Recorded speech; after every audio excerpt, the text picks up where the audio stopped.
অভ্যুত্থানে সিস্টেমের বাইরে গিয়ে মত প্রকাশ করে, বিপ্লবে সিস্টেমের বাইরে গিয়ে মত প্রকাশ করে।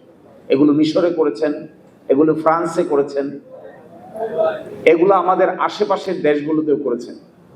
শ্রীলঙ্কাতে হয়েছে, নেপালে হয়েছে, ভিন্ন কায়দায় ভিন্নভাবে মত প্রকাশ করেছে।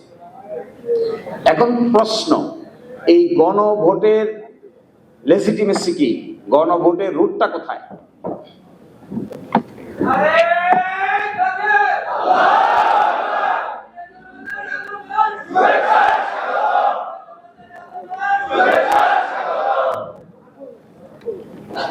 আমাদের দেশের সংবিধানের 7 নম্বর অনুচ্ছেদে বলা আছে, এখনকার সংবিধানের 7 নম্বর অনুচ্ছেদে বলা আছে, প্রজাতন্ত্রের সকল ক্ষমতার মালিক হলো জনগণ। প্রজাতন্ত্রের সকল ক্ষমতার মালিক হলো জনগণ। জনগণের অভিপ্রায়ের পরম অভিব্যক্তি রূপে এই সংবিধান প্রজাতন্ত্রের সর্বোচ্চ আইন। তাহলে এই সংবিধানটা জনগণের ইচ্ছার বহিঃপ্রকাশ। আর রাষ্ট্রটা কি? রাষ্ট্রটা হলো বাংলাদেশে কি একক, স্বাধীন এবং সার্বভৌম প্রজাতন্ত্র। দেখবেন পার্লামেন্টে দাঁড়িয়ে আমাদের মিস্টার হোম মিনিস্টার তিনি বলছেন যে বাংলাদেশের সংসদ নাকি সার্বভৌম। এটি একটি ভুল তথ্য। বাংলাদেশের সংসদ সার্বভৌম সংসদ নয়। একমাত্র বাংলাদেশে জনগণই সার্বভৌম ক্ষমতার মালিক। তাহলে সংসদ সার্বভৌম নয় কেন? কারণ আর্টিকেল 65-এ বলা আছে, সংবিধানের 65-এ বলা আছে পার্লামেন্ট কি করবে, কোন কাজটা করতে পারবে। বলা হচ্ছে সংবিধানের বিধানাবলী সাপেক্ষে প্রজাতন্ত্রের আইন প্রণয়ন ক্ষমতা সংসদের উপর ন্যস্ত হইবে। সংবিধানের বিধানাবলী সাপেক্ষে হতে হবে। এমন কোন কাজ পার্লামেন্ট যদি করেন যা সংবিধানের বাইরে, তাহলে বাংলাদেশের সুপ্রিম কোর্ট এটাকে অসাংবিধানিক ঘোষণা করে দিবে। অতীতে 8ম সংশোধনী অসাংবিধানিক হয়েছে, 7ম সংশোধনী অসাংবিধানিক হয়েছে, 13তম সংশোধনী অসাংবিধানিক হয়েছে, 16তম সংশোধনী অসাংবিধানিক হয়েছে, 15তম সংশোধনী অসাংবিধানিক হয়েছে। এগুলো তো পার্লামেন্টেই পাশ হয়েছিল। তাহলে সুপ্রিম কোর্ট অসাংবিধানিক বলল যে, এর অর্থ হলো এটা পার্লামেন্টে আপনি যা ইচ্ছা তাই করতে পারবেন না। বাংলাদেশের পার্লামেন্ট সভারিন না। বাংলাদেশের পার্লামেন্ট যে সভারিন না, বাংলাদেশের সুপ্রিম কোর্ট এটা বলছেন। দেখেন আমি পড়ে শোনাই ষোড়শ সংশোধনীর রায়ের অংশ।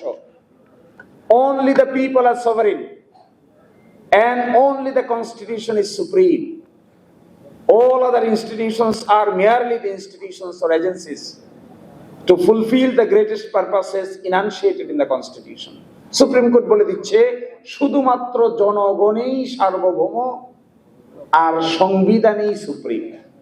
আর পার্লামেন্ট বলি, সরকার বলি, বিচার বিভাগ বলি, এগুলো সব হলো সংবিধানের অধীনে আলাদা আলাদা অঙ্গ। এগুলো সুপ্রিম না। এটা একটা আরেকটাকে চেক দেয়। পার্লামেন্ট যদি বেআইনি কাজ করে সুপ্রিম কোর্ট চেক দেয়। সুপ্রিম কোর্ট যদি এমন কোনো কাজ করতে পারবে না যা পার্লামেন্টের উপর বাধ্যকর, ডাইরেকশন দিতে পারবে না। আবার সরকার যদি এমন কোনো বেআইনি কাজ করে সুপ্রিম কোর্টে গেলে স্টে হয়ে যায়। তাহলে সুপ্রিম কোর্ট, সরকার, পার্লামেন্ট, তিনটার একটা ট্রায়াঙ্গেল মিলে রাষ্ট্র। এই রাষ্ট্রের ভিতরে তিনটার একটাও সভারিন না, একটাও সার্বভৌম না। সার্বভৌম হলো এস পার আর্টিকেল 7 এবং বাংলাদেশের সংবিধানের 1 নম্বর অনুচ্ছেদ বলে শুধুমাত্র সার্বভৌম হলো জনগণ। এখন পরবর্তী প্রশ্ন, গণভোট হলো জনগণের এইরকমই ইচ্ছার ডাইরেক্ট বহিঃপ্রকাশের নাম হইল গণভোট। আচ্ছা, বাংলাদেশে কি গণভোট ছিল? ছিল না।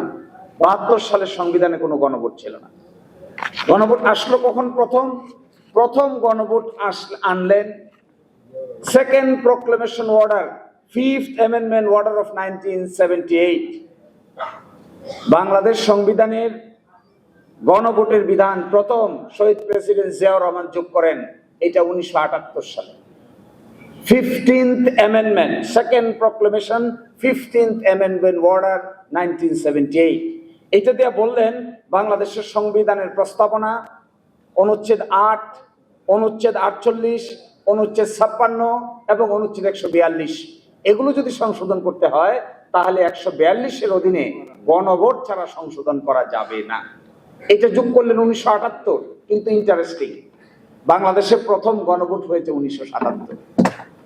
সংবিধানে আসার আগে 30শে মে 1977 বাংলাদেশের ইতিহাসে প্রথম গণভোট অনুষ্ঠিত হয়। এই গণভোটের প্রশ্ন কি ছিল? আমি এবার প্রশ্নে ঢুকছি।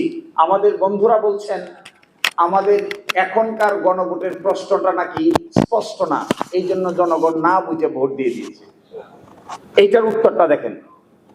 এই প্রথম গণভোটের বিধান কি ছিল এবং প্রশ্নটা কি ছিল? প্রশ্নটা আমি পড়ছি। রাষ্ট্রপতি major general Ziaur Rahman BU এবং তার অনুসৃত নীতি কর্মপন্থার প্রতি আপনার আস্থা আছে কি? তো নীতি কি? কয়টা নীতি? আপনারা কেউ, আমরা কেউ বলতে পারবো যে এই কয়টা নীতি? কেউ বলছেন 19 দফা। জনগণ 19 দফা জানে? এই প্রশ্নটা কি সুস্পষ্ট হইল না অস্পষ্ট হইল? আপনারা, আমি আবার পড়ি, আপনারা বুঝেন। এগুলো ক্যালকুলেশন, একেবারে ম্যাথমেটিক্সের মতো ক্যালকুলেশন, এগুলো গরম বক্তৃতার ক্যালকুলেশন না।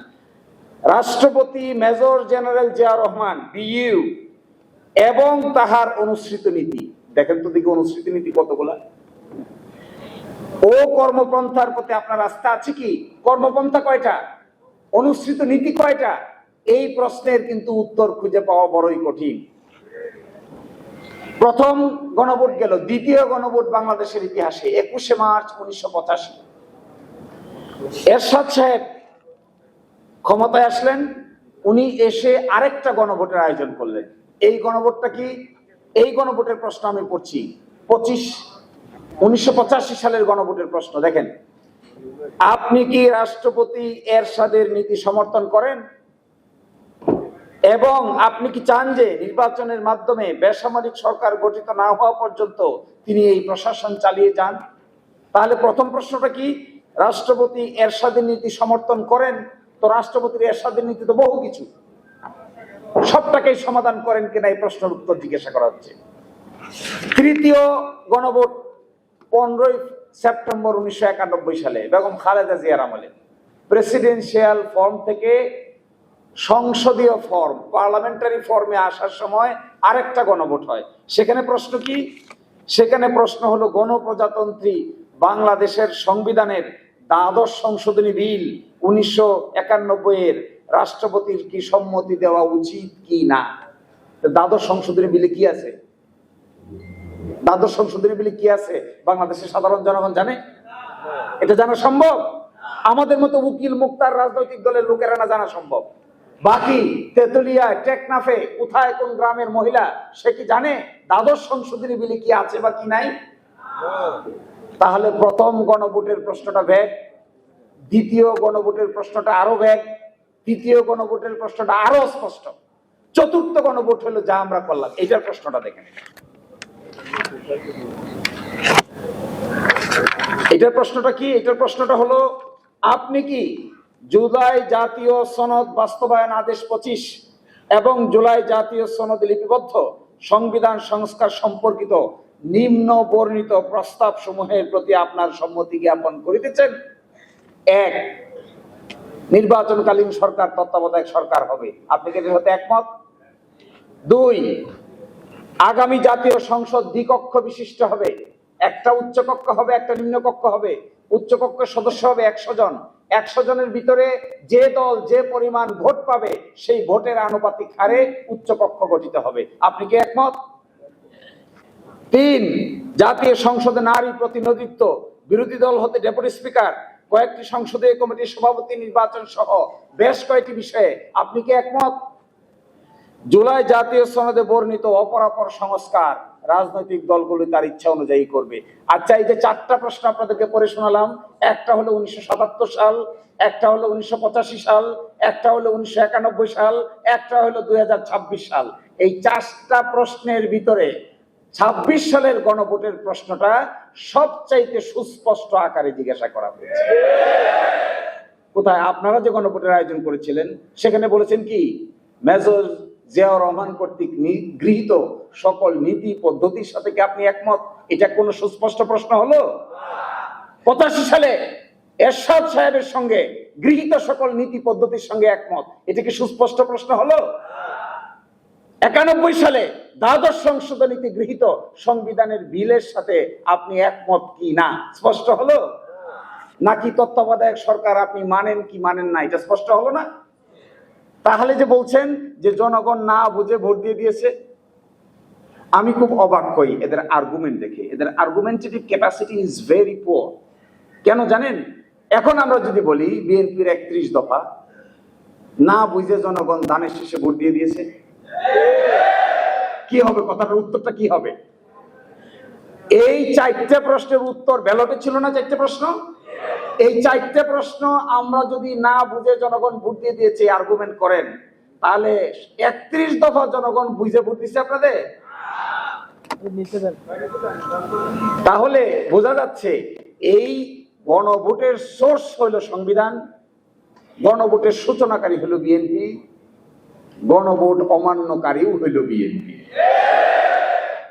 এখন তারা কি পারবেন এটা করতে? অতীতে যখনই অমান্য করেছেন তখনই ক্রাইসিস হয়েছে। আমি দেখাচ্ছি আপনাকে কোথায় ক্রাইসিস হয়েছে। বড় ধরনের ক্রাইসিসের জন্ম হয়েছে কখনো সাংবিধানিক ক্রাইসিস, কখনো পলিটিক্যাল ক্রাইসিস।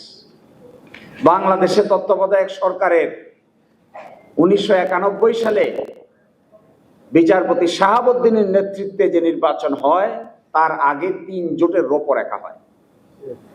এই 3 জোটের রূপরেখা 91 সালে ক্ষমতায় আসার পরে তারা বেমালুম ভুলে গেছে। 91 সালে এসে একটা গণভোটের আয়োজন করে প্রেসিডেন্সিয়াল ফর্ম থেকে পার্লামেন্টারি ফর্মে আসছে।